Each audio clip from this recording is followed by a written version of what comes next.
Olá, eu sou Gabriel Garcia, estou conduzindo esse curso de Introdução à Mediunidade. Apresento a aula 1, Concepção Espírita do Ser Humano. Vamos abordar os seguintes tópicos: escolas filosóficas que pensam a respeito desse assunto, qual é o modelo espírita, um pouco sobre o mundo espiritual e, finalmente, a possibilidade da comunicação mediúnica. Há duas grandes escolas filosóficas que vão abordar esse tema, dividido nesses grupos: materialismo e espiritualismo. Qual é a grande diferença entre elas? A existência da alma. Para o materialismo, não existe alma e por isso não há por que se falar em vida após a morte. Já para o espiritualismo, se admite a existência de uma alma e de que ela sobrevive após a morte do corpo biológico. Dentro da perspectiva do materialismo, tudo o que existe é matéria ou é uma propriedade da matéria.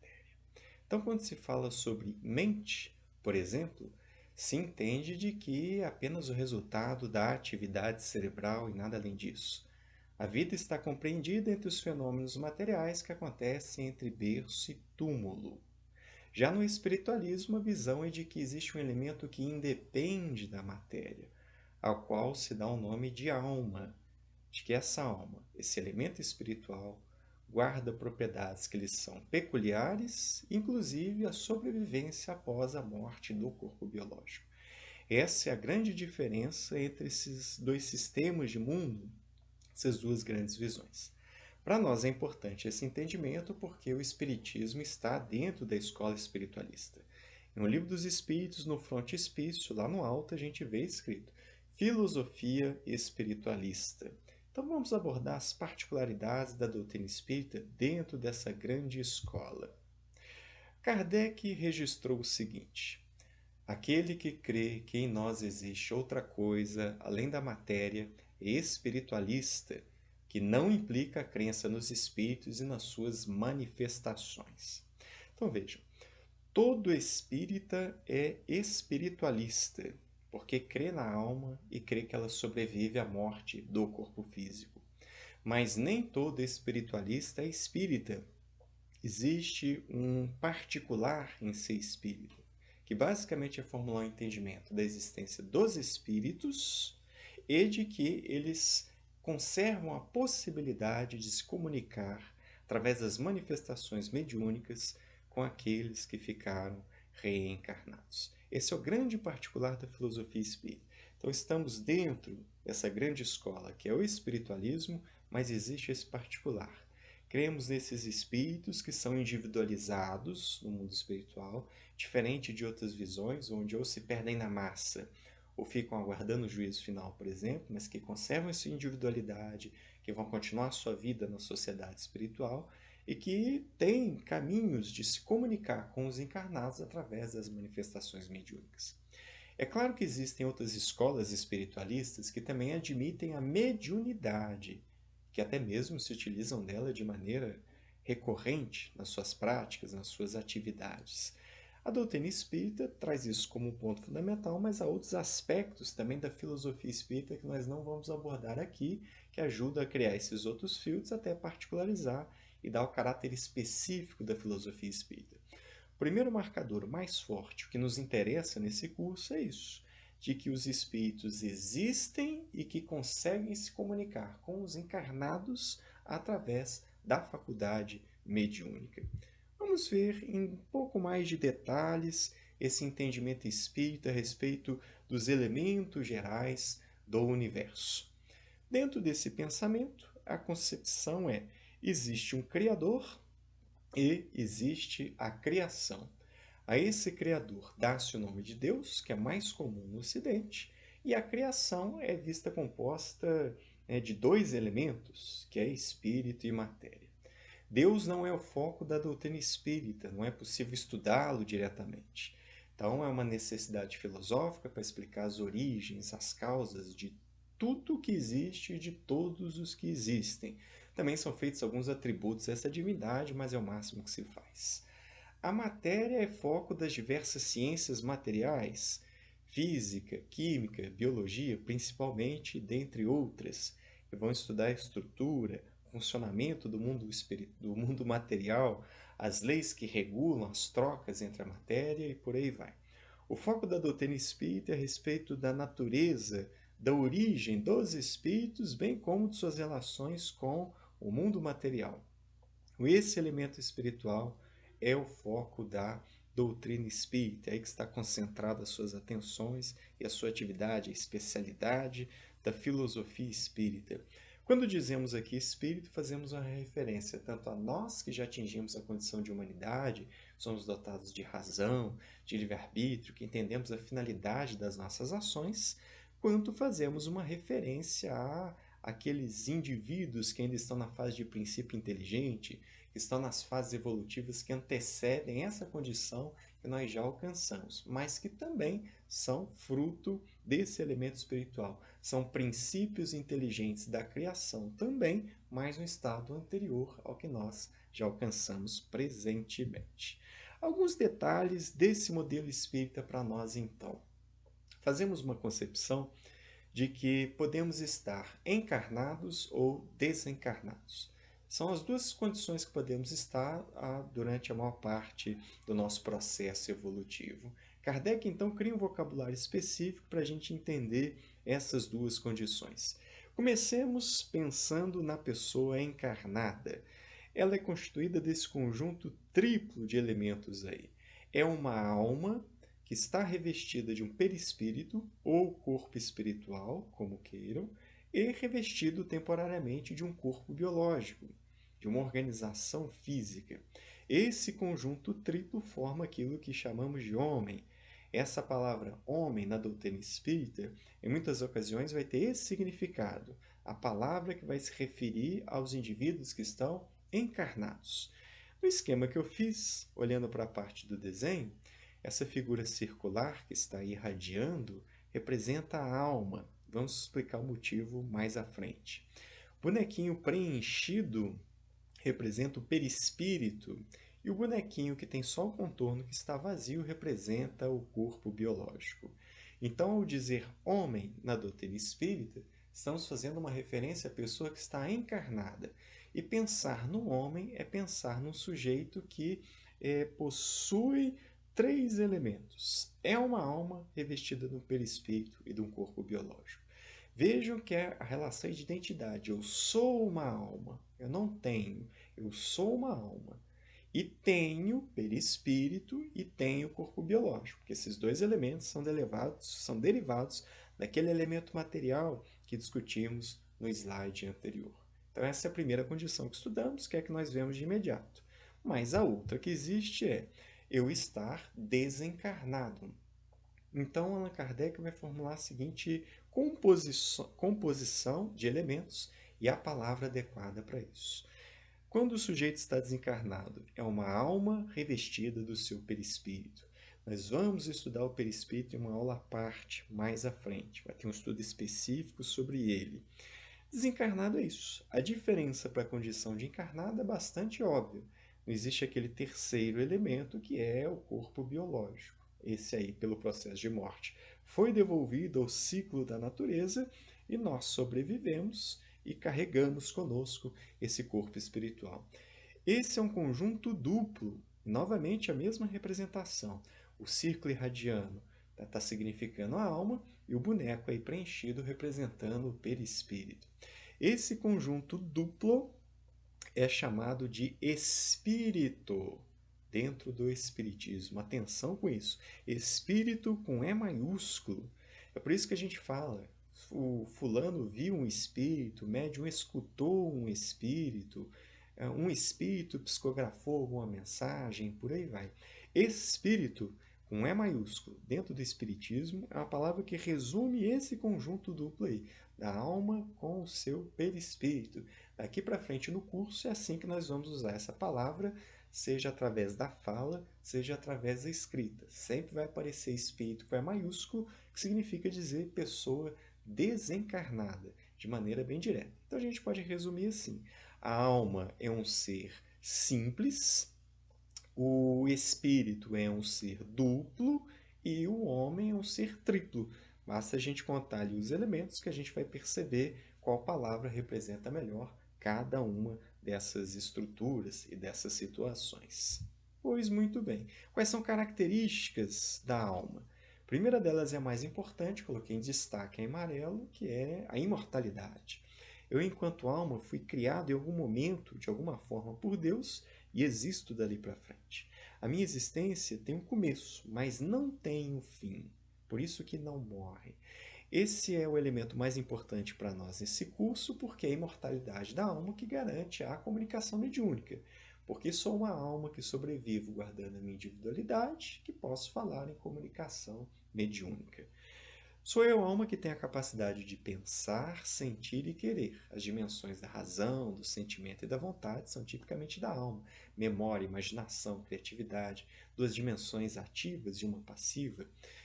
São essas características que me permitem um aperfeiçoamento constante, que é dizer perfectível. Não fui criado perfeito, mas com a possibilidade de vir a ser. Foi criado simples e ignorante através do livre-arbítrio e das diversas encarnações, vou realizando esse progresso. Tenho um senso moral, que é essa dimensão íntima, na consciência, esse pensamento mais íntimo, onde vão sendo escritas as leis de Deus, onde eu vou compreendendo como que a vida de relações é regulada segundo a vontade de Deus, e aquilo que é certo, que é errado, e por aí vai. Sou amorfa, significa dizer enquanto a alma não tem forma, posso ser uma centelha, uma fagulha, alguma coisa assim, por isso representamos na forma daquele círculo irradiado, é apenas uma representação para a gente formular uma ideia e uma imagem, enquanto alma eu sou assexuada, que significa dizer não existe alma macho, não existe alma fêmea, não existe alma intersexual. Essas diferenciações são exclusivas da organização biológica. Mas eu, enquanto alma, não estou ligado. Existem essas divisões para mim. São experiências do mundo corporal. Falemos então sobre esse mundo normal primitivo. A nossa trajetória até aqui foi: fizemos uma concepção do espiritualismo como uma grande escola filosófica, situamos o espiritismo aí dentro com caráter particular das comunicações dos espíritos e fizemos o entendimento da nossa condição encarnada ou desencarnada e atributos da alma. Ora, o que acontece então conosco após a morte do corpo biológico? O que será de nós? Estaremos felizes ou infelizes?